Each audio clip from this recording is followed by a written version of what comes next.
What is up, fellow thermonuclear AFers? I am Dan Favale coming at you with a very, very brief intro before Grant and I get to one trade target for every NBA team with a twist. I think that will make it a little bit more fun. Very quickly, too, apologize for anyone watching on YouTube during this episode. I didn't realize by me resizing my own window to try and do a bunch of split things for the first half of it will kind of scrunch up the list of names you're going to see as we go forth. It's still readable. You can jump ahead to the middle part of it and look at the past names if you want. They'll all be up on the board. I was pretty pissed off in the moment, though, with myself about that. Two news items, though, that I wanted to cover. I didn't want to ignore since Grant and I'm still rehabbing from having COVID. I still have COVID. I've passed my 5-day whatever quarantine, whatever it was. I'm just still mega fatigued. Thank you for everyone who's reached out, commented, DM'd me about it. I'm still trying to take a little bit of a step back, but I'm doing the ramp up. I'm on the ramp up of trying to get back to normal. We were still able to put 2 episodes out for you this week, and I think we'll have another episode out for you on Monday as well. And so I'm pretty proud that I was able to power through. I'm also just very proud and grateful that Grant exists and was able to carry those episodes that I was on. The 2 news items, one, Warriors assistant coach Dejan Milojević passed away from a heart attack, I believe, at a team dinner earlier this week. The NBA postponed the Warriors Jazz game as a result. That's just terrible, terrible news, especially that's a young guy. He was well respected around the league. He knows his coach, is friendly with Nikola Jokic. It was just, that's just a somber thing. Anytime something like this happens and something like this doesn't actually happen, I can't even think of a time where something this sudden and so sad had happened in the middle of the season. You hate to hear about it. Thoughts are with his friends, family members, the team and organization and players of course. So hopefully his, friends, family will be able to mourn as best that they can. This is just unfortunate news, and there's nothing you can really say to make it feel better. And then the other thing is Josh Giddey is not going to face any legal ramifications over his alleged relationship with a minor. The Newport Beach Police Department announced that they were unable to corroborate any allegations against the 21-year-old, and they decided to close the investigation. TMZ did report that the minor and her parents had apparently refused to cooperate with police. The league is still investigating the matter, so Giddey could still face league discipline. I don't know where this ends up. I don't even really know how to comment on this because the allegations are serious and horrid. And first and foremost, you want the minor to be okay. In the age of social media, though, there is just the twofold of would they ever cooperate if it meant real, blowback onto the minor at hand, like having to go through a legal process with the way that social media is and the way that fans can be, casting a pall over your entire life, having this follow you. I could get why you wouldn't want to cooperate if there was something wrong. If this is something where Josh Giddey's not a victim in any sense of the word here, but if this is just something where he was misled in some regard, that doesn't make it innocuous. But then you're also thinking about, okay, well, this is a 21-year-old Giddey who's dealing with booze and criticism at these, not just at arenas, but you look at the mentions of the tweets on this where some people are making jokes about Karl Malone, and that's in itself just really bad form. The whole situation is very tough to tackle, and we're still have to wait for it to be resolved before we can say anything. It's just my first inclination is to just wait, but also just I hope the girl in question is okay.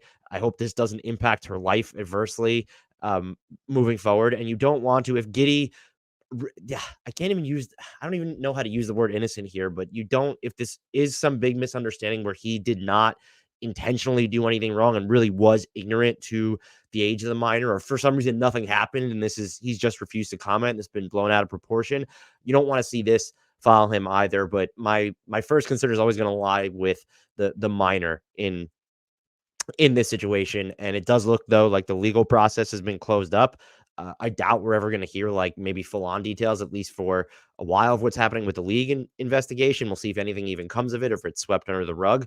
But that is the status quo there. No natural segue to do this, but let's get to me and Grant talking about one trade target for every NBA team with what is crack-a-lackin', fellow thermonuclear AFers? I am Dan Favale coming at you with a very special HardwoodKnocks podcast. For anyone waiting on the Western Conference trade deadline primer, Grant and I will have that up. I think it'll be the final week in January, maybe leading into the first day of February or something when Grant gets back from a much-deserved, well-earned family vacation. We do have a fun little exercise, though, that we're going to go through for this podcast that is not trade deadline adjacent. It's all about the trade deadline because that's what the content is dictated towards right now. First and foremost, though, Grant, how the heck are you doing? I am excited to see you. Well, you're not going to have to squirm on this because you've prepared. This would have been a very interesting exercise with the rules in place if you had not been allowed to prepare.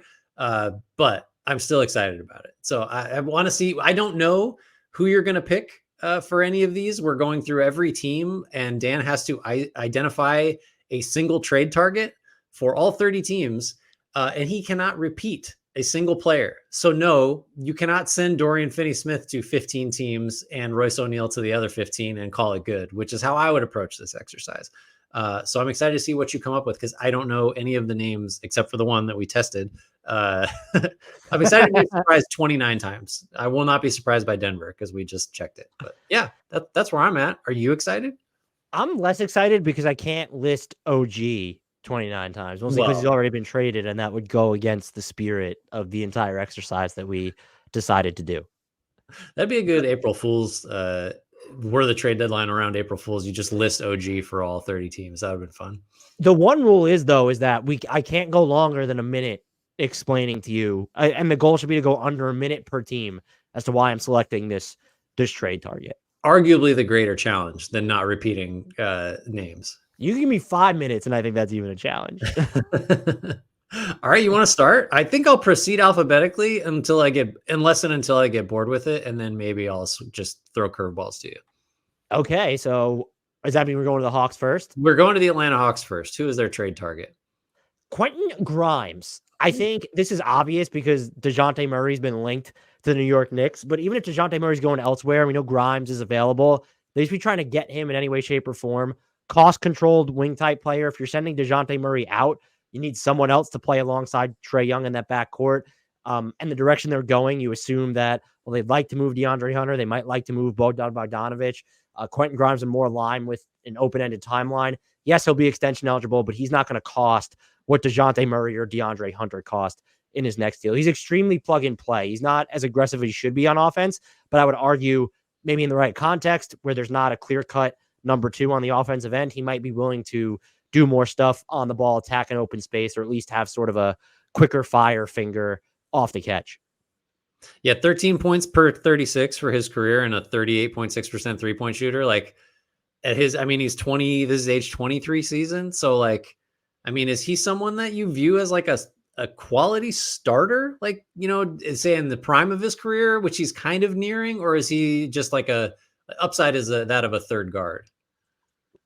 He started a ton of games last year. So right. It might be the latter just because he is, even if some places list him at 6'5", like he's 6'3", 6'4", and that's just going to limit what he can do for you defensively. Like he can only guard up so often. And so when you talk about wing defenders, you want them to play 3s and 4s rather than someone who's better equipped to go against 1s and 2s mostly. Yeah, that's fair. All right. Let's move to the next team. Boston Celtics, the team that has everything. What are you giving them? Yeah, I mean, I'm going with Najee Marshall here. They need, I think you can argue, a big and a bigger wing. They could also use some extra ball handling. Marshall will go coast to coast sometimes, but he doesn't really provide that. This is just someone you don't need to guarantee him playing time, but he's not going to compromise your defense. He can hit a wide open three. He can do a little bit of stuff in space, and he's just big. He's strong. He's super cheap too. And so salary matching is a problem for them, not just because they're expensive, but they don't have expendable salary matching tools. So for everyone who's like, well, they should trade for Kelly Olynyk, and it's, well, how are they getting to the money for that? And so getting Najee Marshall, you don't even technically need to send out money to get Najee Marshall. I'd be curious if the Pelicans are willing to get rid of him after they already ducked the tax. But knowing he's going to be a free agent and they might not be able to pay him as they have their own tax concerns, he would just be someone I think is a great fit in a lot of places, but Boston especially. I was going to say it's kind of a bummer that they did trade Kyra Lewis and they nudged into that Siakam deal because maybe then if they had not done that, Marshall would have been the guy that Boston or some other team could have poached to get them under the tax. All right, I like that a lot. Let's go to Brooklyn next. Who's their trade target? I think this one might surprise you. Oh, Trae Young. It sure does.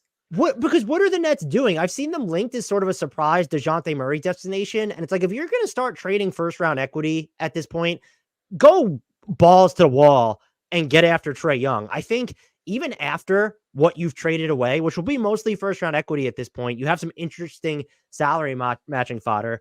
You bolt Mikal Bridges down, you throw out your best offer, and you still might have enough defense to sort of insulate Trae Young better than the Atlanta Hawks could. And I think, look, more so than DeJounte Murray, Mikal Bridges makes so much more sense as a Trae Young partner, does he not? And so that's like if Brooklyn, because they don't have their own picks, if they don't want to go through this soft rebuild or a hard reset and actually move Mikal Bridges, which by all appearances they don't want to right now, just go after Trae Young. I mean, they're not in fire sale mode. Apparently, Jalen Johnson and Trae Young are the only untouchables, but why don't you go and see if that's actually true? Because I think Atlanta should be open to basically everything at this point. I was just going to say, I like this as a, let's get out ahead of what might be like a year from now, where it's sort of understood that like, oh, if Trae Young's your best player, I'm not sure what you're building. So like from Atlanta's perspective, like get out from under it. It doesn't help the Nets. So I guess we're now just trading. Although like if you can hang on to a bunch of those wings, that roster starts to make more sense around Trae. You have wowed me already. We're 3 teams in. The Charlotte Hornets. What do you get for the team that has nothing? Davion Mitchell, first of all, I want to make it clear. I still don't think they should have let Dennis Smith Jr. go this offseason. I don't know what happened there.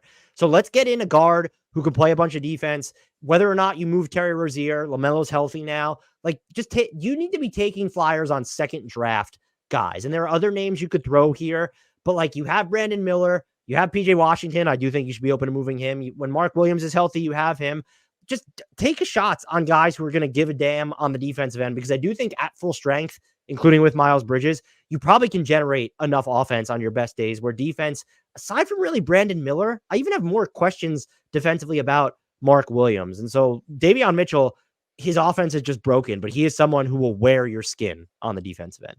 It is wild, like how pronounced his regression has been from a shooting perspective. His best year was his rookie year by like a lot, just as an overall basketball player. He shot it a little better as a second year player, but yeah, I will say when I was putting together our West trade primer in advance of thinking we were going to do that, and I kept wanting to send Mitchell to like lots of teams for the reasons you're talking about, of like, what the hell? He's not going to cost you anything. You know, he can guard. Like, so maybe if it wouldn't be the first guy to figure out how to shoot and suddenly be like a legitimately viable rotation guy again. I like that one too.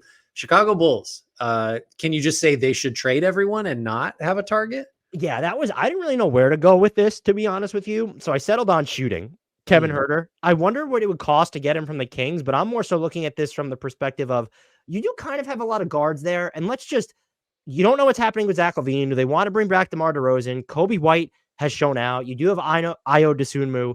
If you're going to move Caruso, get Kevin Huerter back as part of that package. Expand it. See if you could send out the injured Torrey Craig or whatever, because this team does, no matter where they're going, whether it's a rebuild, whether they're going to actually try and win, they just need more, not just good shooters, but higher volume shooters. Kevin Huerter's been all over the place this season, but this is still someone who could come and give you a lot of stuff off motion on the offensive end. An element I would argue that they don't have right now, even with the best version of Zach LaVine.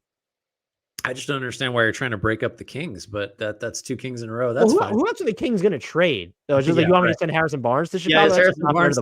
We got the Cleveland Cavaliers next. Is Harrison Barnes the Cleveland Cavaliers trade target? No. You know what the Cavaliers trade target is? Gary Trent Jr. They don't have a ton of assets, and I'm looking at this through the perspective of they could use more shooting, and in theory, someone who qualifies as 3-and-D. Gary Trent Jr. sometimes doesn't actualize either end of that, but sometimes he actualizes both. And I think he's someone on an expiring contract. If you're a team that doesn't have first round equity and you're only dealing with some salary matching fodder and you don't even want to give up Isaac Okoro, maybe this is someone that you would be able to get. He might even be too ambitious for them, but like, I didn't just want to settle on, I know a lot of people would be like, oh, Royce O'Neal for this team or whatever. And so I wanted to think a little bit bigger than that. We're not that far removed from Gary Trent getting up like 8 threes a game and hitting 38% of them either. Like that's in there somewhere still. And he's young. Do you know how old Gary Trent Jr. is? I do, because I'm looking at his basketball reference page right now today. Okay, actually, well, when you tell the kids. Tomorrow is his birthday. He will turn 25. We're recording this on January 17th. He'll be 25 on the 18th. Happy birthday, Gary Trent. Young. So young. Yeah, right.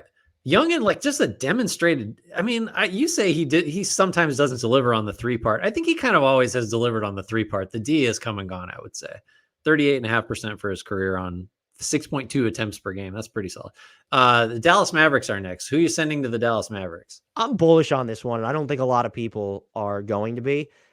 Give me Jeremy Grant on Dallas. And this is, if you're Dallas, I get wanting to wait to go in on a trade package because you can probably open up another first round pick to trade.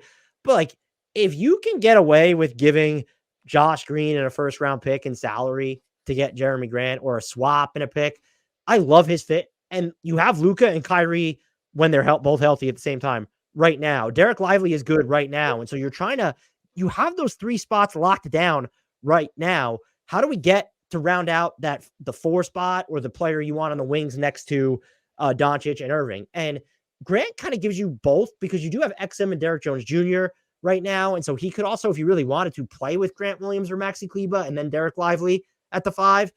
Gives you a lot of optionality. He's also kind of a third, not creator, but self-starting scorer, as someone who can attack with more directionality than straight lines, but he's still okay playing off the ball, getting out in transition, which Dallas has done a better job of doing this year. And so I love him for them. I'm not concerned about the contract anymore when it comes to Dallas. It's more about, what are you willing to give up to get him? And I would give up the lone available first round pick they can technically trade right now is 2026 or 2027, I believe, because 29 is going to the Nets. And I would give that up plus salary in a heartbeat for Grant. Yeah, I think he's an interesting player because he's sort of, at least from my perspective, like pretty like unanimously viewed to be like a little overpaid, but also like for Dallas, who just, you kind of have one shot with the pick. I have it down here. Yeah, they can trade 27 now.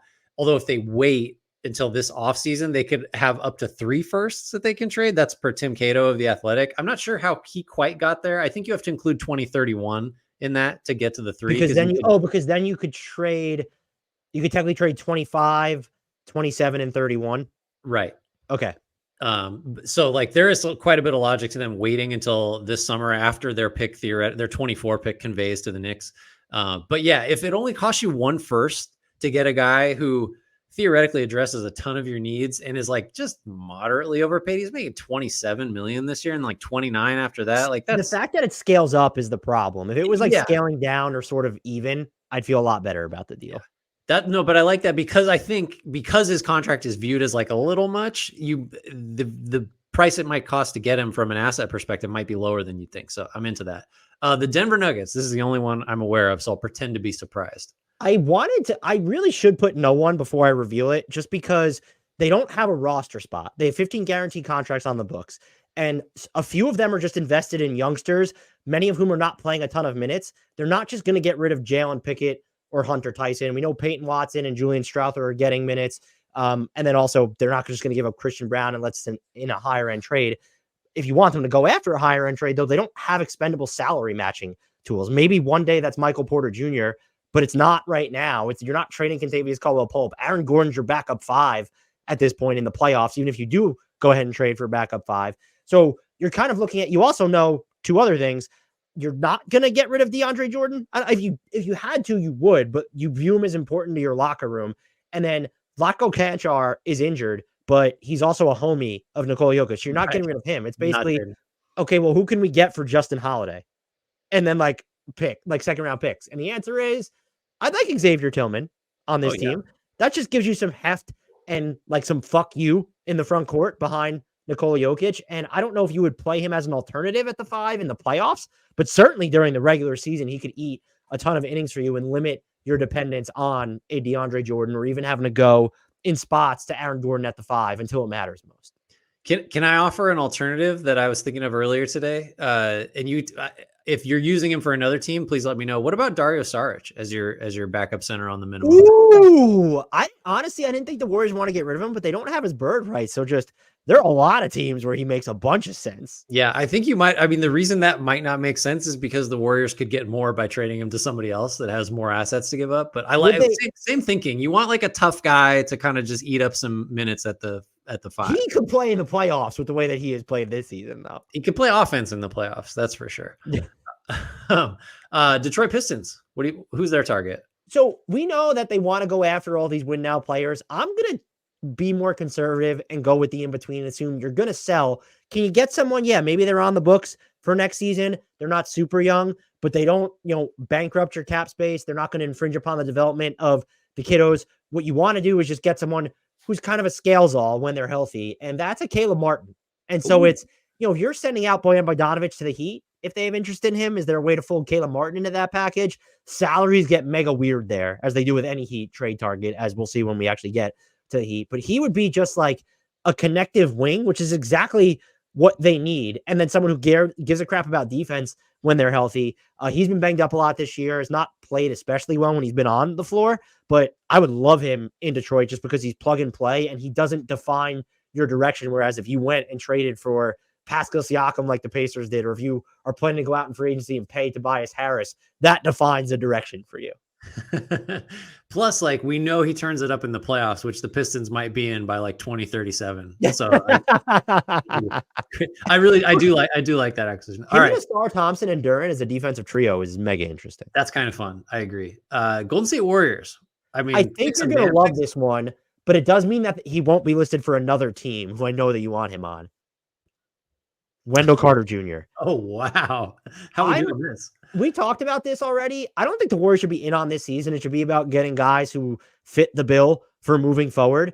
And he just fits the bill of a Warrior center and gives you more stretch than a Kevon Looney in the Draymond Green minutes. Probably gives you more stretch than Draymond Green, although Draymond had been shooting the three ball well this year, just randomly.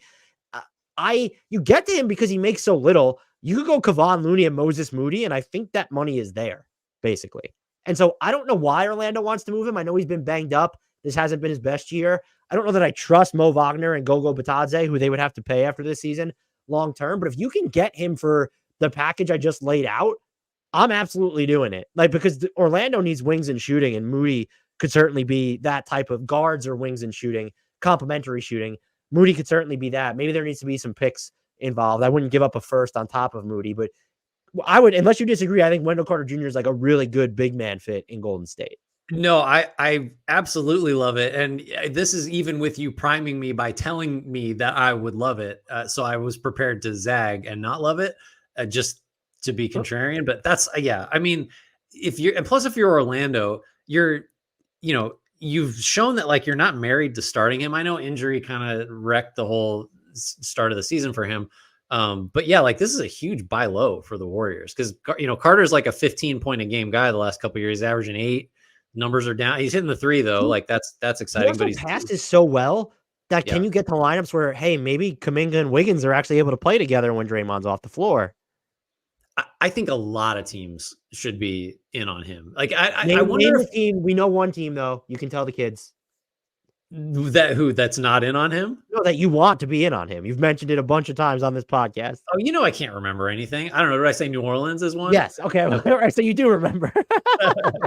I said it with like my inflection went up at the end. It was a question.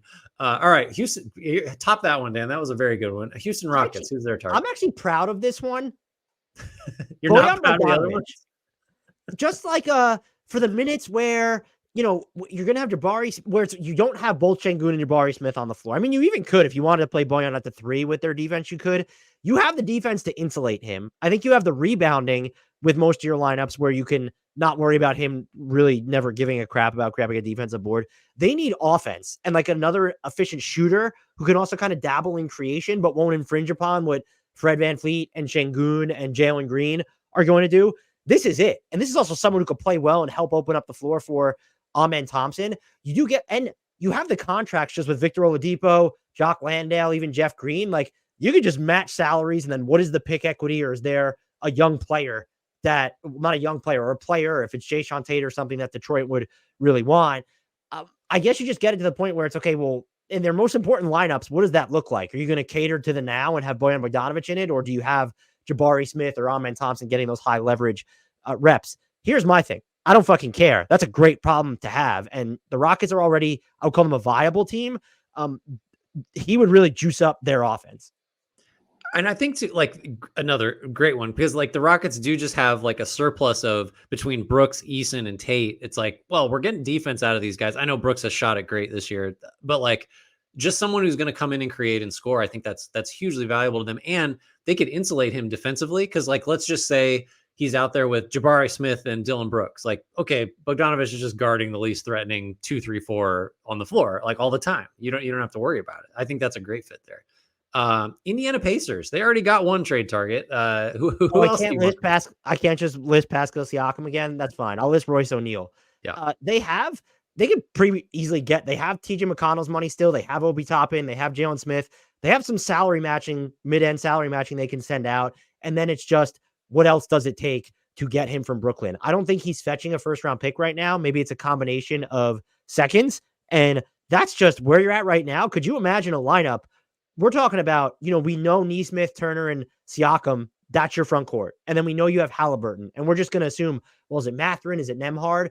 O'Neal gives you just a little bit more, I would say, consistency to guard up, and he's a better shooter than Nembhard. He's not a better defender, and Nembhard can guard up, but he is more plug and play offensively. And so to get him this season on top of Siakam, like, that's a really, like, all of a sudden, I mean, your closing lineup options, whether it's O'Neal or Nembhard with those other four, or even whether it's Benedict Mathurin, it just gets super interesting if you can bag a Royce O'Neal. Yeah, because I think, well, I said it, and I think you agreed. Like, if you're iffy at all about the Pacers going forward now post Siakam, it's kind of like, do we trust Buddy Hield or Ben Mathurin to close games defensively? And now if you just have O'Neal as an option against certain matchups, you can toss him out there with any combination of like Nembhard and Nesmith, and you're feeling pretty good defensively. You're like 12 for 12, or what I think so far. So you're going to have to mess up at some point. The LA Clippers. Who are you targeting for them? PJ was a who? No, it's PJ Washington. My whole thing with them was, and I was thinking about this before and after the Zubats injury, and, Tice has played really well for them, and then Mason Plumlee just all of a sudden comes back the other night, and he looked good for them. They need someone who can fill PJ Tucker's role from like 3 or 4 years ago. PJ Washington is not quite that, but he also is. On this team, you could play him at the 5, and he's going to stretch the floor. He can do way more on ball than Tucker ever could. Nowhere near the level defensively, but he can switch enough. And they have the equity to get him. If they're willing to put their first round pick on the table, they have the salary matching tools. Maybe you could even get him if you were just willing to put Terrence Mann on the table. I'm not saying the Clippers should do that. I'd rather keep the players and just give up the picks if I'm them. This is a higher end swing, but you know what? You extended Kawhi, you traded for Harden, you're trying to extend PG. Like, you're all in on this era. And Washington, I would argue, I'm not saying you could, but if you gave up their 2029 or 2030 first round pick, there's a chance that if that's the cost, that plus Tucker and another salary, that you could flip him for better value down the line before his current contract is over. You may get a first coming back at some point. Like, you're just kind of renting the space for a first if it doesn't work. And look, you make this move now also because they're not going to be able to aggregate after this season. Mm-hmm. All right, I like that one. Let's do the other LA team. What do you got for the Lakers? You can guess this one, and I'm still on it. It's Zach LaVine. I thought about DeJounte Murray here, but the LaVine salary does make me uneasy for them. I would not give up Austin Reeves in the deal, or I'll say this: I wouldn't give up Austin Reeves and their first round pick. You can have one or the other, but it is a lot to consolidate into just LaVine. But then you think about peak LaVine, how perfect is he of a fit alongside Anthony Davis and LeBron James, and just the off the dribble 3-point shooting, the cutting he can do, the off ball shooting he can give you. I imagine he'll be more motivated in LA than he's been in Chicago for much of this season. I just feel like I like DeJounte Murray here, but you need someone who's more of a caps lock shooter, and that's LaVine. Plus, you got to send LaVine somewhere, and every other hypothetical destination is just like you hold your nose. It's just there's nowhere else. The Lakers are the team that makes sense just because they're win now. Clutch also, we didn't even mention Clutch, but you don't send him to Orlando. You don't send him to like Detroit. There's just none of the other ones make as much sense as LA. I'm on board with that. Memphis Grizzlies. What is this? Not been on board with one yet. Like, what's your least favorite one? Are you iffy on? Right? This is the halfway point. So let's go through this one, and then we'll see what's your iffiest. Okay. One. All right. I'll tell you my least favorite, and my favorite after you give me. Can you guess which Miller this is for Memphis? Oliver. It is Leonard Miller of the Minnesota Timberwolves. He has done some pretty nasty shit in the G League this year. I think they need to start thinking about some big man prospects of the future to go alongside Jaren Jackson Jr. I don't know what Steven Adams or Brandon Clark are going to look like post-injury at this point. Xavier Tillman is going to be a free agent. And when you look at what Minnesota needs, and spoiler alert, the player I'm about to name is not who's listed for Minnesota, but like they could use a Luke Kennard. And so if you can build Leonard Miller plus salary X for Luke Kennard, that's just something I think they could look. It's not a first round pick, which is maybe what they would prefer. But you're also not, Luke Kennard's an expiring contract. He's injured all the time. Memphis is going to be bad enough for the rest of they're so banged up. Marcus Smart, Desmond Bain, John Moran, everyone's just Steven Adams, but everyone's just injured. Take some flyers on some younger guys. I would love to see Leonard Miller get some just real NBA playing time. This is, if we have any Timberwolves fans who are watching the channel, they will probably unsubscribe. That's how married Wolves fans are to Leonard Miller. Well, like, not unheard of, but like unsung young guys that go to Memphis become great. Because like I watched Gigi Jackson and Vince Williams just light it up the other night against the Warriors. So I think this is the correct destination for him. Okay, my favorite of the first half. I have a lot to choose from, honestly. I think you know what? Just for degree of difficulty, I'm going to say Tillman to Denver, because like coming up with any trades for Denver is impossible, and you did it. So I love that one. The Kevin Huerter to Chicago, I just don't know. I just don't. But that's more about the Bulls than about your selection. I was about to say, what would have been the target where you'd been like, you know what? Like, yeah, fuck yeah. No, that's the thing. I don't know if there is. Wendell Carter Jr. Would that have been Larry Marketing? You think you get 2 firsts for him? You think you get Franz Wagner? Would that have been the target that would have been done? Maybe just give Vooch back. What about that? To who? To Orlando, I think. I don't know. All right, we are at the halfway point. I have to zoom in on this because I forget the alphabet and the font is small. The Miami Heat are next. What are you doing with them? This one might throw you for a whirl. Santi Aldama, and this is just born from so many different things, mainly 2. One, salary matching the Heat outside of a mega trade is so hard. You have to believe that they're just ready to trade either Tyler Hero, Duncan Robinson, or Kyle Lowry. And of those 3, I guess Lowry's the most expendable, but like he's been really useful for them. Yeah, that's a relative term. He matters for them this year. And so I honestly thought about DeJounte Murray because, well, I won't spoil, but my whole thing with Murray was the salaries get weird unless it's just Duncan Robinson. And so I'm sure they'd welcome getting Hunter or Bogdan Bogdanović, but like, is that something the Heat want to do? Like, is that how they want to play their cards? It feels like they want to go after maybe a Donovan Mitchell type or a Mikal Bridges or a Larry Markin if they become available. Get Aldama, someone who could in a pinch play some 3, but you just want to play him next to Bam. A little bit of ball skills, smart player, can defend well enough, can shoot the 3 ball. And so he's not going to cost you this mega salary matching type tool. And that's just where I landed on it. I'm like, hey, Memphis should probably be open for business. So this wasn't me trying to be cute. It really just spoke to how hard Miami was for me. Well, and like it, without even considering what you're going to do with, as you mentioned, Steven Adams and Brandon Clark, like you kind of got this whole, like, it's not quite a logjam because nobody's like distinguished themselves enough, but you got Zaire Williams, you got Jake LaRavia, you got David Roddy. Like Aldama should probably play over those guys, but if you're Memphis and you can get assets for him, I think just clearing the decks a little bit probably has some value, right? Yeah, I would agree. Yeah, I would agree with you there too. All right, Milwaukee Bucks, arguably, other than Denver, maybe probably they are the harder team to come up with a deal with. What do you get for the Bucks? Reunion time. Javon Carter, please. You've got salary to do it. You could throw with some seconds in there that are available. You just need point of attack defense, and he'll shoot 3s and make 3s, and not enough. I would have loved him in Minnesota if he dribbled a little bit more, so he was almost my pick for Minnesota, but they need someone who's going to be more of a shot creator, not just a shot maker and defender, and I think he would be perfect for the Bucks. And I think, look, if you have Giannis and Brook on the floor, you can absolutely play Javon Carter next to Damian Lillard. And it's just like you look at a lot of smart people, principally Seth Partnow, has just pointed out how like point of attack defense is just the issue for the Bucks, and Javon Carter covers that pretty well. All right, Minnesota Timberwolves. Which backup point guard have you sent them? If none, any? Alec Burks. So you can keep Jordan McLaughlin there, and you still have the money to get Alec Burks, who is a good pull-up and catch-and-shoot three-point shooter. Gives you some dribbling. We've seen the point guard stuff. He's hijacked shit in Detroit. The point guard minutes in New York never went too well. But like in a pinch, if you need him to, he can do that. And he's on an expiring contract right now, so you're not married to him beyond this season. And he's also someone who's not going to cost you first-round equity, which you don't have to trade anyway. So I love his fit there. And I know he's been up and down in Detroit this season, but again, you're kind of scraping the dregs if you're Minnesota right now.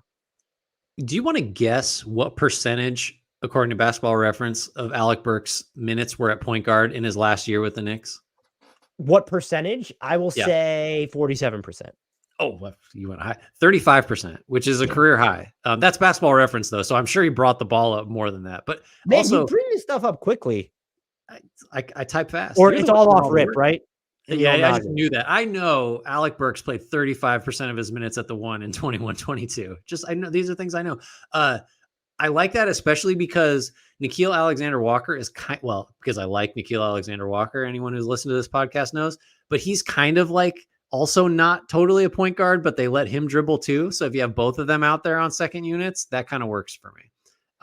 New Orleans Pelicans. What are we doing? I wish you would have told me that the text on the screen was too small for everybody to read, because it makes me want to go back and redo this entire thing. I'm so frustrated. The window if the window is normal size, you can see it. Yeah, but I didn't know that the entire time, so I shrunk it. Hopefully, man, I'm annoyed right now. This is an audio medium mostly. Don't worry about it. What are we're on to who? The New Orleans Pelicans. All right. So the New Orleans Pelicans, I'm going ambitious here, because anyone they trade, like, has to be someone who's worth moving Larry Nance or Jonas Valanciunas for, as part of a larger deal. And this player alone, there needs to be other moving parts. I know they say he's untouchable, but give me Jalen Johnson. Someone who could play the 5, give you some rim protection next to Zion, he's battled some health issues, but he's a better shooter, I would say, at this point than Larry Nance. Can give you some playmaking on the short roll, will set screens for you. Just take a shot. And you do have to worry about his next contract, but you have to worry about other contracts anyway. Trey Murphy, Brandon Ingram. This adds to that equation. And I'm assuming, I guess, it would cost you a bunch of first-round picks. Then we need to have a different conversation. I just don't think that you're going to be able to get Jarrett Allen this season. And I know he's expensive, but he's more cost-controlled than not. But I love the idea of just a versatile, I would say he's sort of like a combo forward and big, to where if you really wanted him to be like sort of a quasi 5, he could, and would make for some interesting closing unit options. Oh God. Like if you could really play him at center, like a large chunk of the game, that Pelicans lineup is so fun, right? Like the athleticism, the transition game, like he would be unbelievable. Like 9.5 boards per 36, mostly as a 4. You could get away with that. Like it's not like Valanciunas is some, world-renowned paint protector. I'm interested. And although like the Hawks might trade Trae Young before they trade Jalen Johnson, it sounds like at this point. You have to be ambitious with New Orleans. Even just like Wendell Carter Jr. doesn't make a ton of sense, but he makes sense. But it's all right. Is he ever gonna? Maybe he closes for you sometimes, but do you want? It's just tough. Yeah, he's cost controlled. So if you had to give up Valanciunas or Larry Nance, who's cost controlled himself for him, I get it.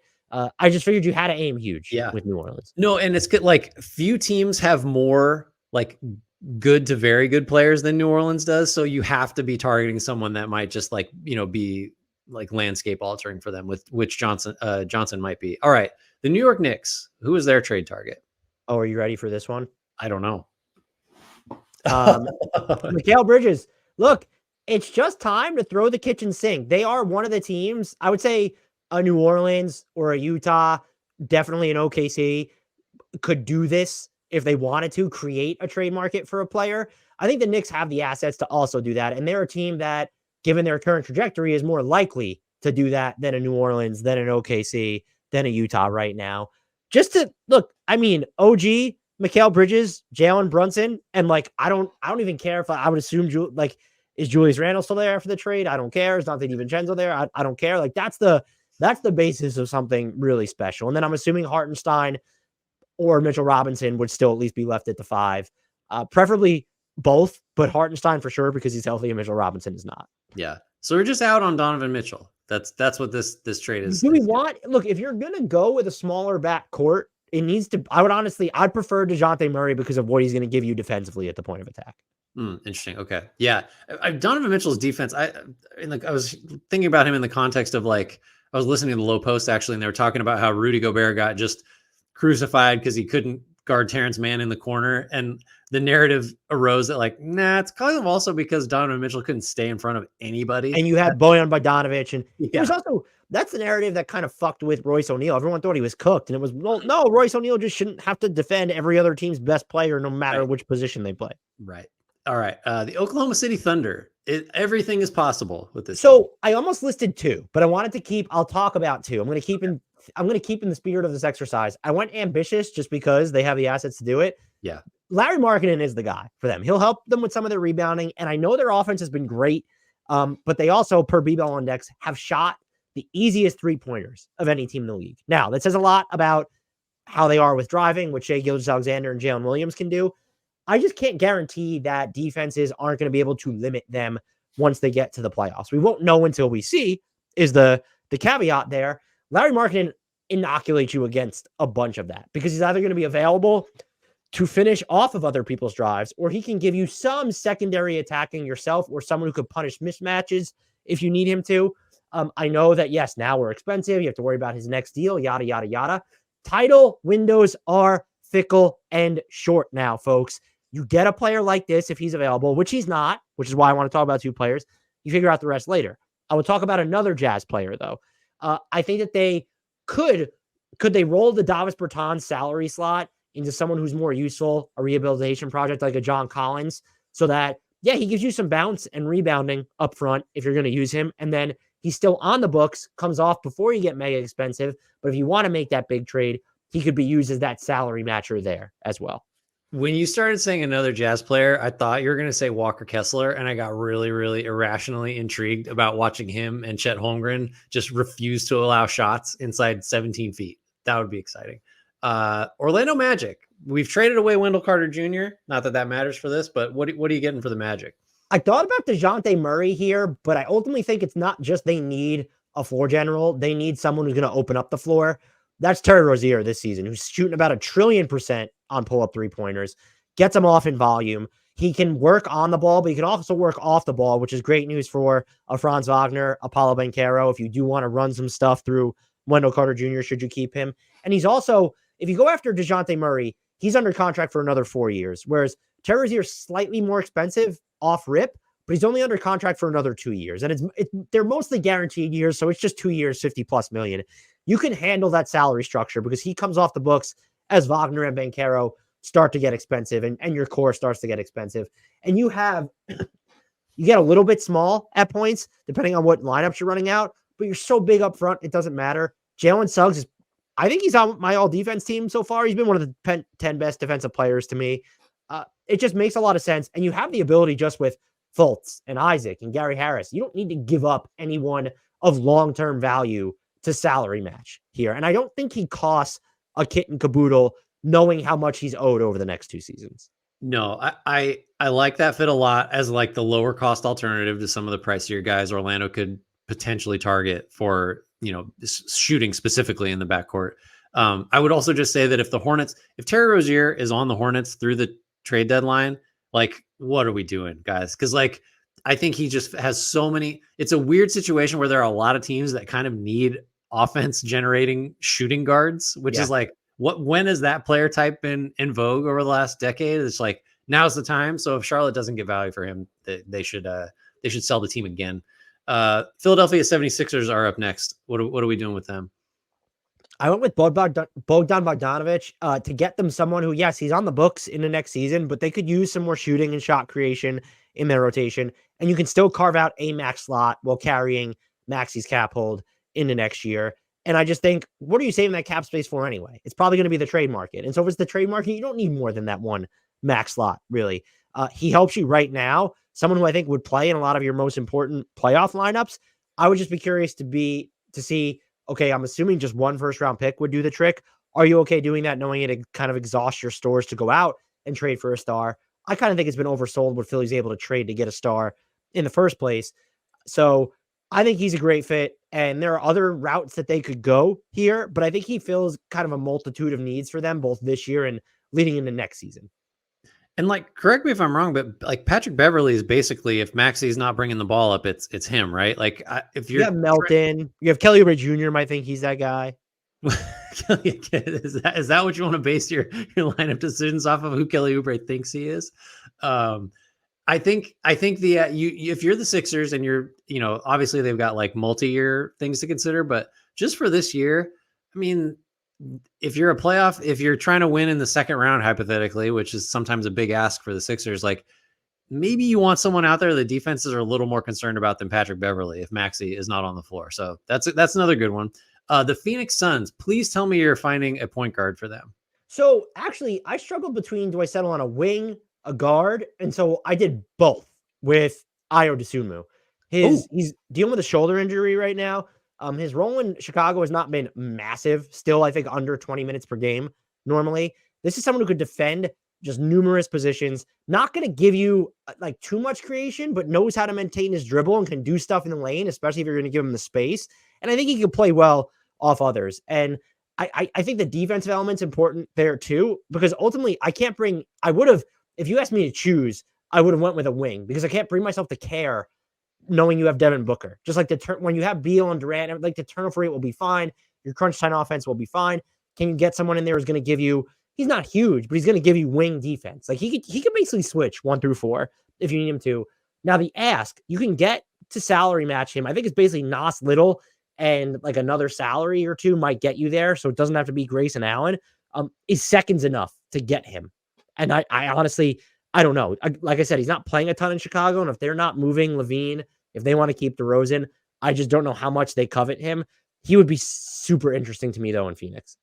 Yeah, I like that. I mean, the plus minus for Goodwin is rough, and it's not just all on him, but like I think you just need some upgrade there. I think that works. The Portland Trailblazers, which year's first round picks do you have as their trade target? No first round picks, just Ousmane Dieng.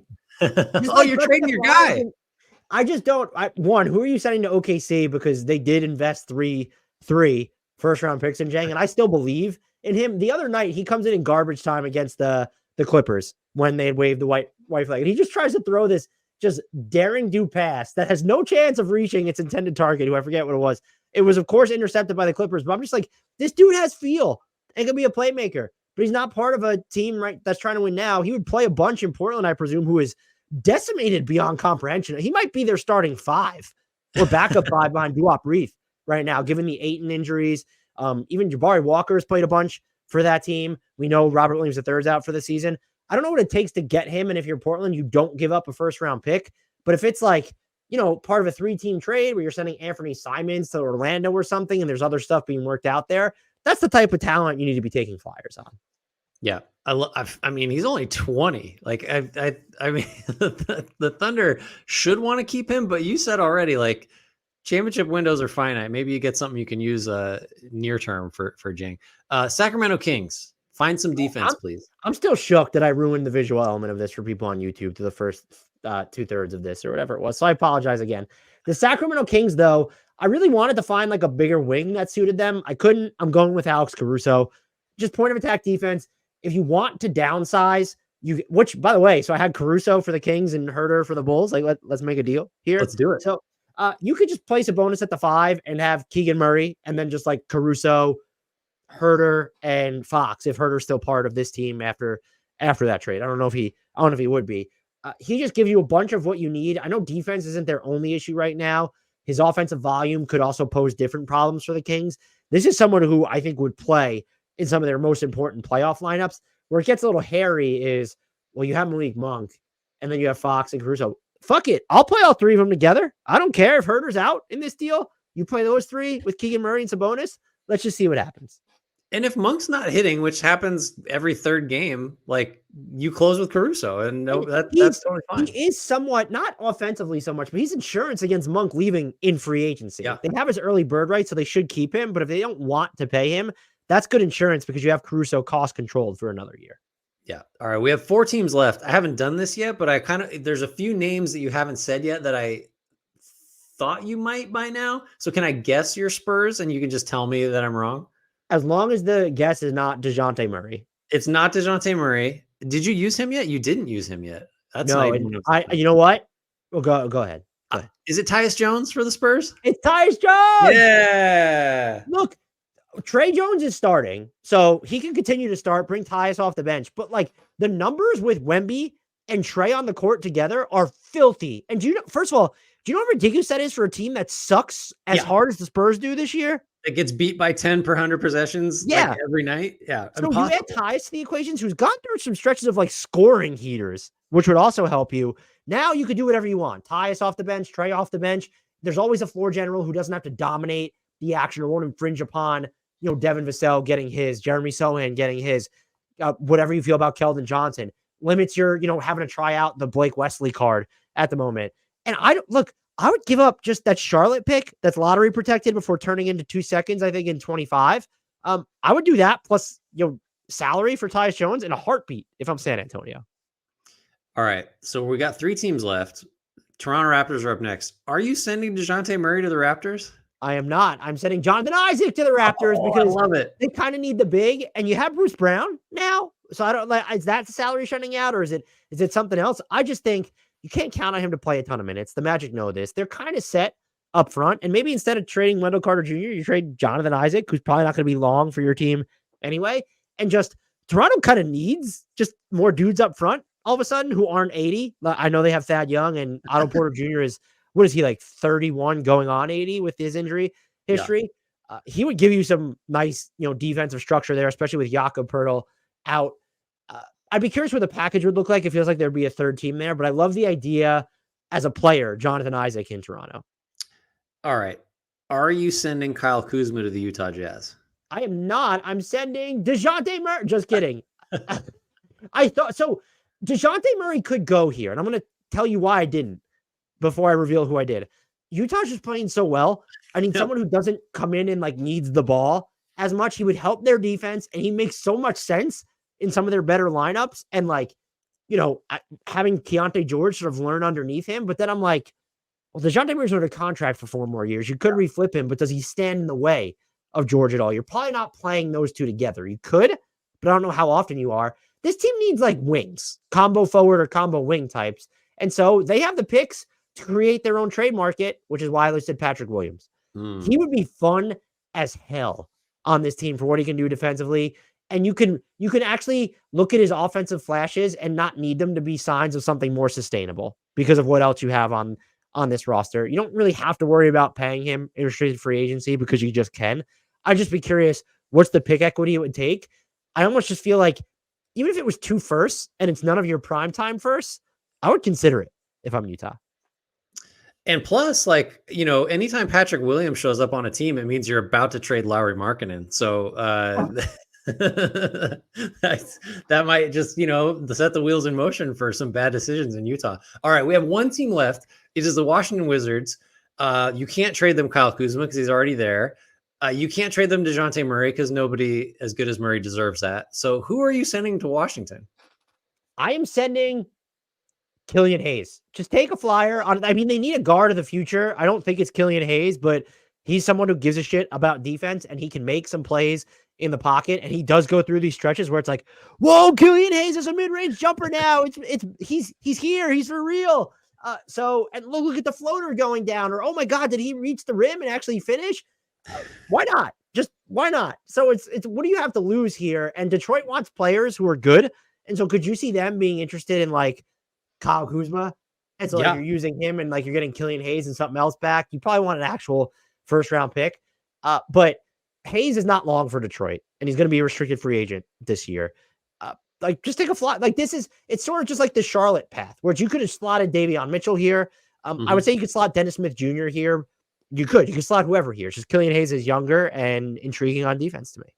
I think too, if you could get the Pistons to include James Wiseman and reunite him with Jordan Poole, you could just get that second timeline just up and running real quick. Yeah, then you got to trade for Kuminga at that point, right? And just like you have to. The genesis of you already have Patrick Baldwin Jr. and you don't have Ryan Rollins anymore due to shoplifting.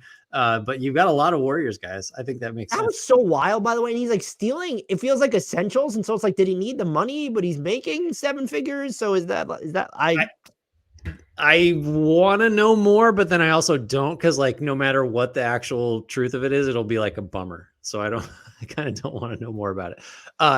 I'm amazed you didn't know. So you did move Jeremy Grant. You did not move DeJounte Murray or Kyle Kuzma. I'm trying to think who those are kind of the The big Kyle ones. Kuzma thing is really just, it's hard to find a fit that you love because I like him in Sacramento and I liked him in Memphis before their entire team just like died, basically. Did you consider Malcolm Brogdon or Anthony Simons for anybody? I had Brogdon going to Houston at first, Yeah. and then I decided that I liked Bojan there more. I did have DeJounte going to Brooklyn at one point instead of Trey, and then I said, "Fuck this! Like, let's be a little bit more," because I just don't. The Nets are in the middle, so why are they doing Right. that? And DeJounte was like fit so many places. He was the one where I was like, I should put him somewhere, but I don't like. And him back to the Spurs is just like I would do it. Don't get me wrong, but it just didn't feel realistic. Yeah, it's a weird one. It makes sense, but then it's also like, what was the point of all this anyway? Honestly, I'm kind of all aboard just trying him out in New York. That if I wasn't gonna go, throw the kitchen sink for Mikal Bridges, I would have considered doing that. Yeah. Excellent job by you. I appreciate these so much because I suck at this really badly, and I just get tired of coming up with trade candidates. So kudos I to hope you. it was enjoyable. I spent like not too much time with the visual, but I thought the visual element made so much sense, and then I fucked it up through the first half by trying to split my screen. But You gotta let it go. You can read it. It's fine. I'm gonna get our screens sorted here as we get into some guess of players. So are you able to start us off with guess of players? Yes, this I'm gonna use B Riches from Discord. I was gonna like give a preamble on it, but I think it's better if I don't. All right, clue number one. Clue number one. Do you need to get in the mind of a psychopath, or is that just a bit that I get to use? Yeah, I need to get it. Okay. All right, I think I'm ready. All right. Number one, I was drafted in the late first round in the mid 2000s. I was a double guy for much of my career. That's not good. So Antonio McDyess. Down to he was an early first rounder, first of all, in the 90s. I was clue number two. I was a two-time All-Star, once in each conference. Oh. In my second All-Star season, I was shockingly top 20 in win shares, which contradicts some of the perception that I was an empty calorie stat stuffer. Did they mention the position in the first clue? No, just that he's a double guy. So you're gonna, although it doesn't say what kind of double. Well, that's I don't want to lead you astray with that. All right, clue number three, and you only have 5 clues. Clue three: I should have been a classic stretch 4, but I didn't actually stretch, as I totaled 29 attempted threes in my career, and I made 1. So when were they drafted? Late mid 2000s. Sorry, I should have been a stretch 4. I got nothing. I'm gonna look up the draft year just to be just. I'll give you the draft year, 2006. Sorry, 2005 draft. Is that Amari Stoudemire? No, 2005 is too late. Go ahead. Yeah. During high school, this was the clue I would get it on if this were me, I think. During high school, my claim to fame was beating James White in the 2001 McDonald's All-American Dunk Contest, which looking back was a complete outrage. I can give you some background on this one. This is not a part of the clue, but in fairness, I will give it to you because you're going to get it on the next clue. So James White did a 2-handed dunk from the free throw line, which it's like in standard definition is the only way you can see it. And then this person, I think, threw a lob to himself from the right corner, took his shirt off, and then reverse dunked it and won over James White dunking from the free throw line with 2 hands. And the rim, I'm fairly sure, was like 9'4" because every dunk in this contest like was obscene. So I don't know if that helps you too much. No, it doesn't help me at all, but that's an interesting anecdote. All right. Was it? All right. Me agreeing to come off the bench kickstarted a dynasty in the mid to late 2010s. Oh, Ray Allen? No. Let's see. I don't know. I'm going to take issue with Dynasty. Why did I say Ray Allen? Wow. Also, I'm trying to think. Oh, yeah. Also, in this email from B Rich, he doesn't even tell me who the player is. I just know it from the clues. So I would say that I don't know that he agreed to come off the bench. I believe it was a hamstring injury in training camp that allowed another power forward to start ahead of him for this blossoming dynasty. And that power forward basically Is it completely. David Lee? It is David Lee. You got it. I do not know that dunking story about David Lee. That's what got me. You can go on YouTube and look up James White, David Lee dunk contest, and you'll see it. You'll barely see it because it is not in HD. I'm pretty sure, as I recall. Oh my god! All right, let's see. I got several more here. You want to rotate? Sure, go ahead. All right, this one's from Mike Hernishin. Clue number 1: I played at Georgia Tech with Chris Bosh.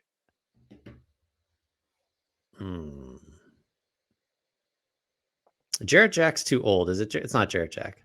It is Jarrett Jack. You fucking psychopath. Let's go. Come on, Mike. What's up? 7 clues and you got that's got to be some sort of. Do you want to read any? Were any of the clues really good? Would you like to read them? This was just a blast from the past one where clue number 2 was I competed for the starting point guard position in my first NBA stop with the likes of Juan Dixon, Sebastian Telfair, and Steve Blake. Ooh, see, I wouldn't have got it off of that one. I think the one you would have gotten it on, I retired in the G League playing for the Ignite, being a player, coach, and mentor to Jalen Green and Jonathan Kuminga. Yeah. Great mustache. Had you mentioned just the pencil mustache that Jarrett Jack had, that would have been a good clue. Also, if he's on right now, he's an assistant somewhere. I just saw him the other night. I also think this is going to be a deep cut, but he is an assistant for the Detroit Pistons, so I don't know if he has a future as a coach. But I think he might have been an extra on White Collar as like a bodyguard. Wow. I'm not even kidding. That clue would not have helped me. No, the clue I would have given you if you didn't get one of the 7 was I threw a full court heave that sailed over the backboard in Madison Square Garden.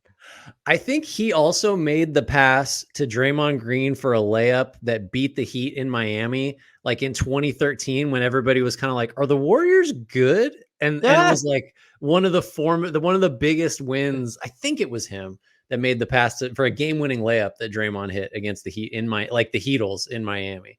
All right, let's see. Okay, I'm gonna give you one from Mike here too, if I can pull it up. All right, let me make sure I know it. Okay, number 1, I was drafted outside the lottery in 1996. Everybody knows you love these 90s draft guys. Number 2, I joined the NBA at age 21 in 1998 after playing internationally from the age of 16. So he's in the league in 98. Clue number 3. As a rookie, I averaged 8 points a game in a lockout shortened season with not so great shooting splits of 38, 32, 85. This would not become the norm. Over the next 6 seasons, this is clue 4, I became the best 3-point shooter in the NBA, including 4 seasons over 40% from deep. My best season coming in 03-04, where I shot 43% from 3 and averaged 24 points per game. 24 points per game after playing overseas. I got nothing. All right. Clue number 5. In 2005, I was traded to Indiana after the team that drafted me entered what would be a lengthy rebuild. Emphasis on lengthy. Clue number 6. I then signed a large deal at the time with the Hornets, 5 for $64, where I played for 4 years before getting shipped out for Marcus Banks and Jarrett Jack, there he is again, to the Raptors. Jamal Mashburn? No. Clue 7. I only played 2 games north of the border before getting out. I'll go right to clue 8. I signed with the Mavs in 2011, but was not a part of the title team as a neck injury ended my career. Ooh. I thought he did get a ring there. Yeah, so he got that ring. He just didn't play. I want to make sure. Oh my God, I know this. The guy that was on. Oh man. Oh, I'm gonna have to cry uncle on this. I think this is gonna bug me once I hear it. I know it. Um, So if it helps at all, he did play in that postseason in 2011 for Dallas. I think the clue said Dallas, so that's not giving it away. He only played like 26 minutes in the finals, though. what was the first? What was a? So going back, he drafted outside the lottery in '96. Didn't come over till '98. Shot it badly initially, but then was just like one of the best 3-point shooters like of that era. Michael Bunch of 40. Finley? No, good. That's a good guess though. I can give you if I give you the team that he was like great for, you'll just get it. I think the clue that might get you there is like starting in like the team was good in the very early 2000s, and then in '05 went into a period of like one of the longest playoff droughts in professional sports history. So the Kings, but I still got Who's like nothing on. who's the when you think of the Kings and you think of like Oh, Peja Stojakovic. Oh there my you go. God. There you go. Mike tried to get you with he wasn't a part of the title team for his last clue. Okay. This one's also from Mike. Clue number, there's only 5 clues on this. Ooh. Clue 1, I was a highly recruited wing out of the state of Wisconsin in the mid 2010s. Wisconsin and highly recruited wing. Okay. Clue 2, I attended. Oh, go ahead. No, I was like, I don't know high school recruits, but go ahead. Clue 2, I attended UCLA for 1 year where I moved from playing the 3 to being more of a combo forward. 2010's UCLA from Wisconsin. Combo forward. Okay. I don't got it. Clue 3, I was drafted by the Warriors after 1 year in college. Oh, okay. A Warrior drafted out of UCLA. Oh, this is Kevon Looney. Correct. The last 2 clues were I became a small ball center for Golden State after my first season. At the time of the decision, I was the 6th string center. And then clue 5, it worked out okay as I've played my whole career with the Dubs and won 3 titles. Okay. Looney's one of those guys where they always talk about how, he was a guard until he grew or whatever. That's why he's such a good passer as a Warriors facilitator. Okay. I'm going to go, let's see. I think I got a Rubik's Gal one here, and then I got a couple more from Mike, but let's see. Yeah, I have a Rubik's Gal one, and then there's 2 from B Rich that we should get to for you. Okay. Do you want to save them for the next one, or you want to just let's keep going? All right. Yeah. This is a Rubik's Gal one. Let's see. I want to make sure I don't step on this by. Okay. The category, because Rubik's Gal gives you a guess the player colon and then like a little hint as a category or whatever. So guess the player colon enforcer. Number 1, Udonis Haslem is getting his number 40 retired by the Heat on January 19th. I'm the only other number 40 to be retired by an NBA team. I very much doubt that's going to help you, but ignore the ABA era Nuggets big man Byron Beck, who played mostly in the ABA. Again, immaculately researched guess a player clues here. Number 2, I was a 4-time All-Star, and I also have a rebounding title. I had 7 consecutive seasons averaging more than 10 rebounds per game. You don't have an era yet, so that's going to be tricky. I think you'll get an era here at some point. All right. Number 3, like Udonis, my reputation was that of an enforcer. Though compared to me, Udonis comes across as a saint. Yeah. All right, I'm gonna read you this clue. It's kind of funny. Number 4, my father was an executive at Owens, Illinois Incorporated, and when he rose to the position of company president, I joked that I was the only player in the NBA to make less money than my father. Bill Laimbeer? Holy shit! Yeah, how did that clue get it for you? Just because that felt like the whitest person clue possible. So I was like, white enforcer. Who was the Tyler Hansborough of yesteryear? And it was Bill Laimbeer. Really good. Oh man, I almost didn't read that clue. Okay, let's see. Yeah, next one was I have 5 rings, 2 as a player and 3 as a coach. This is a little tricky, and Rubik's Gal does admit that clue is tricky because those 3 as a coach are WNBA title rings because he was the coach. That I would have gotten like in a heartbeat if it was WNBA like clarified. All right.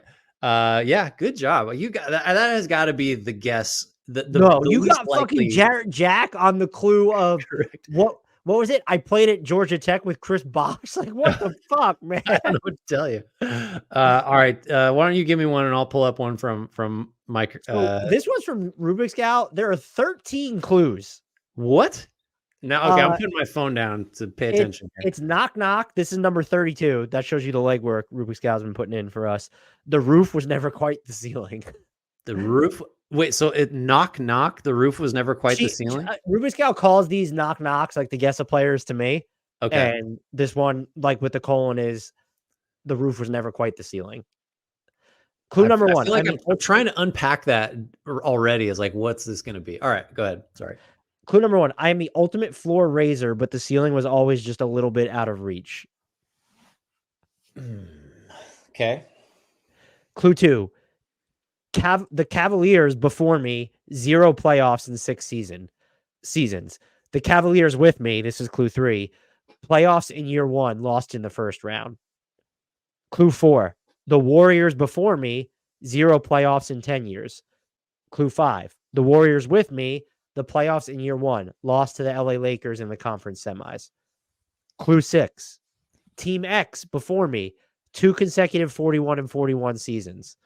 Clue 7, Team X with me, 7 seasons, 7 playoff appearances, second most number of wins in the NBA behind Team Y in that period, 4 division titles, 2-time best record in the Western Conference, 2 conference finals appearances, 1 NBA finals appearance, 0 rings. We lost to Team Y in 6 games. So close, yet so far. So those are 7 hold on. Hold on. I got to back you. So this Cavaliers don't win, then are good. Warriors don't win, then make the conference finals against the Lakers. Was that what you said? Semis with the Lakers. Conference semis with the Lakers. So that could just be last year. But it can't be, right? Because because why would Kerr? But this wouldn't be Steve Kerr. No, what the hell? And then that was a long clue you just read, like 8 playoff trips and a finals and something with you. So but you 7 didn't. seasons, 7 consecutive playoff appearances, the second most number of wins in the NBA behind Team Y in that period. 4 division titles. Twice they had the best record in the Western Conference. 2 conference finals appearances. 1 NBA finals appearance. 0 rings. I'm like swimming in I think information. the next set might get it for you. Okay. Clue 8. The Bucks before me, 0 playoff appearances in 7 years. Clue 9. The Bucks with me, the playoffs 4 times in 5 years, plus a conference finals appearance. Wait. No, the Cavs is throwing me. I don't know when we are. That's what's killing me. Go. I don't think I have it. Okay, clue 10. Team Z. Before me, 1 playoff appearance in 9 years. Team Z with me, 9 seasons, 9 playoff appearances, 3 division titles, including the team's first division title in 18 years, 1 conference finals, and they lost the eventual champs in 3. It says 3 seasons, but I don't really know what that would be. It wouldn't be 3 We've games. covered like 30 years. So think longevity. Well, it can't be a player that like can it, right? Is this okay? It's a coach. Does that help you? Okay, yeah, it does. So the Warriors thing, I don't know where the Cleveland thing, but you got Milwaukee and you got Golden State. I mean, is it just we've done Don Nelson before though, right? It's not Don Nelson, is it? No. So we went Cavs, we went Warriors, and then another West team. Is it Rick Adelman?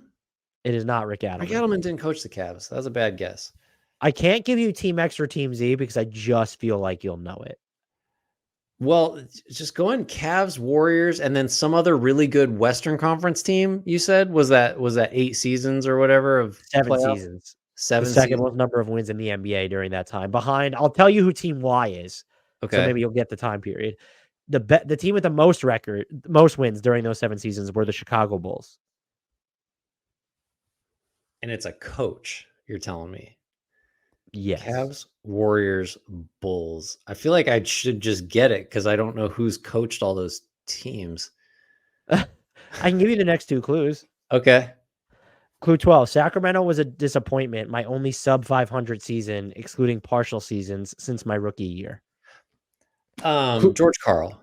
Correct. Do you want to know what clue 13 was? Sure. I think it's high time to tell Grant that this was a guess a coach, not guess a player, don't you? Well, it's like when you cover 4 decades worth of wins, I should have picked up on it. I don't think I knew the Cleveland. I don't know if I could have told you George Karl coached the Cavs. So no, you know what it was? So the team X and Z, team X was the Sonics, team Z was the Nuggets. And so it's just like that would have done it. Yeah. Okay. Yeah, the Cavs thing is a great clue because that totally threw me off. I couldn't think of who went from Cleveland to Golden State to anywhere. Okay. Man, that's a tough one. All right. I got one from Mike here. All right. Ooh, I don't know if you're gonna get that one. Thanks for the vote of confidence, Grant. I think it's just outside. I'll try. You want to try it?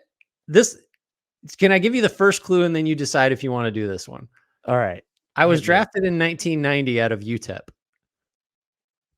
Yeah, let's do it. Why not? Okay. Number 2. I didn't make my NBA debut until 1993 with the Pacers, having played 3 years overseas. Number 3. Jalen Rose. No, I think no. First of all, he went to Michigan. Please. I don't want to give you any more. I don't want to comment on that anymore to tell you whether you're in the right era or not. Number 3. I played with the Pacers for 6 years. However, after losing 2 straight Eastern Conference Finals, I requested a trade for more playing time elsewhere. Antonio Davis. Boom. 3 clues. Good job. I wonder if I'm just reading ahead. I was traded to Toronto for Jonathan Bender. Do you remember Jonathan Bender? Oh, I remember Jonathan Bender. I wonder if he's going to mention Trace Jackson Davis. Oh no, that's Dale Davis. I get the Davises mixed up. Okay, man, it's kind of a hot one for you. That you get it in 3 out of the 9. running through my veins. COVID makes your brain work good. All right. So I got 2 for you from B Rich. All right. So I'll do 1 from B Rich, and if you have another one, and then we'll do 1 from B Rich and wrap it up. Okay. Okay. Clue 1. I was drafted in the lottery in the early 2000s after attending high school in both Wisconsin and Maine.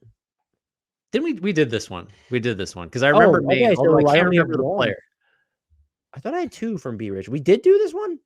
I remember Maine because I joked Cooper Flag and then it wasn't Cooper Flag. But now I can't remember who the player was. So should we just do it again? Does it bring it back? In Immaculate Grid All-Star, I played for 9 teams during my 14-year career. Yep, still don't remember, even though I think I got this one. Averaging 14 points, 5 boards for my career as a 2-time All-Star in the late 2000s in both my All-Star seasons. Oh, yeah, nickname Tough Juice. That's Caron Butler. See, it's gonna take me forever to get it again. Oh yeah, so I have 1 brain. We did this last week. I couldn't remember who it was. We did guess a player last. I'm sorry, the COVID really has fucked with my brain. We did it at some point because I remember because you said I think of straws when I think of him because he chews on straws. You're right. Okay, so clue 1. I was a lottery pick in the mid 2000s, but I was never a teammate of Greg Buckner's. Oh damn it! My whole bit that I thought of before we recorded today was right when you said the first clue of the first one. I was going to yell Greg Buckner, and I forgot. And I'll do it another time. Damn it, I forgot. Okay, lottery pick in the mid 2000s. Did not play with Greg Buckner. Now it's zeroed in now. Clue 2. At 20 years old, in 35 games, I had a plus 26 net rating per 100 possessions per Basketball Reference. Okay, I got nothing from that one. 2 years later, I won the first of back-to-back NBA titles and started every regular season game I was healthy for during those 2 seasons. Ooh, mid 2000s started. You're gonna get it on the next clue. Okay, well, just give me the next one then. A few years after that, in 2012, I was a key player in a 4-team trade, including Josh McRoberts, Al Harrington, Jason Richardson, Chris Duhon, Andre Iguodala, and Dwight Howard. Oh, Andrew Bynum. Correct. Okay. 2 years later, I was out of the league at the age of 26 as the modern NBA made me extinct. If you didn't get it after that one, I was going to just mention bowling and see if you would have. That would have done it. That was such a weird. Do you remember there was like Bynum watch for a while because he like kept changing his hair and everybody's like, "What's wrong?" Do you remember the fanfare of him being in Philly? Yeah, that was a weird moment. I don't know why that stands out to me so much. Of like, because he sort of like was kind of done playing basketball, right? He just like decided he was over it. Yeah. Okay. Andrew Bynum. tried to kill JJ Barea one time. All right, I got a couple more from Mike. Okay, I like this one. Clue number 1. I was a point guard drafted out of Wake Forest. There have been a few of those. Do you want to just take a shot? Out of Wake Forest, Chris Paul? That is the best guess. That is not the correct guess. Chris Number Duhon? 2. Oh, no, he went to Duke. Number 2. My first 2 seasons in the league, I was a bit player for the Hawks, starting 10 combined games. Number 3. My third year, I started to break out, becoming a regular starter and averaging 1.6 steals. You're going to need a year here. Number 4. In 2014, I was voted an all-star, but wasn't the most shocking selection, even on my own team. There were 4 of us. Jeff Teague is correct. Kyle Korver, was that the other most shocking one, I guess? I think probably because it was, well, who was it that didn't get, was it Damari Carroll was not an all-star, or was it, who was the? Yeah, it was because it was Korver, Horford, Millsap, and Teague, right? Yeah, right. And they, what did they win, like 60 something? Yeah, then they just got fucking trucked once they got just that was, you know what? And there began the narrative of Mike Budenholzer, awesome system coach during the regular season, not so hot in the playoffs after that. You want to take us out of here for this one? Sure. I'll save this. I got another one from Mike, but I'm going to save it because I really like this player and I don't want to waste it. Thank you for listening, for watching, for following. Remember to, wherever you listen to your podcasts, or even if you're just watching this on YouTube, subscribe, thumbs up, rate, review, just give positive comments, just engage with wherever you're listening to. Love us back, damn it. Yeah, love us back.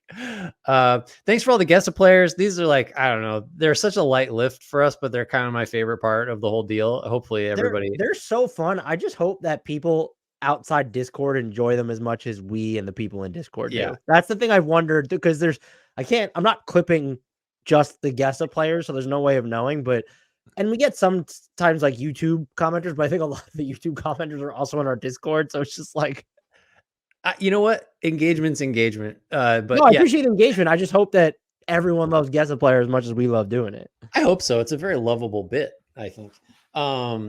What else? I said rate, review, subscribe, follow. If you Discord. Discord get on Discord if you want to get some guest players in, because pretty soon that's all we're going to be doing, I think, because it's so much easier for us and fun. The link is in the YouTube and podcast description for that, as is the link for where you can get some merch. Dan is sporting a sweatshirt as always. I've got the mug right here. And again, if you're not watching, that made no sense for you. I think that's going to cover it. Thanks again. As always, we close with a shout out to the one and only Frank Ntilikina and an apology to Jared Allen.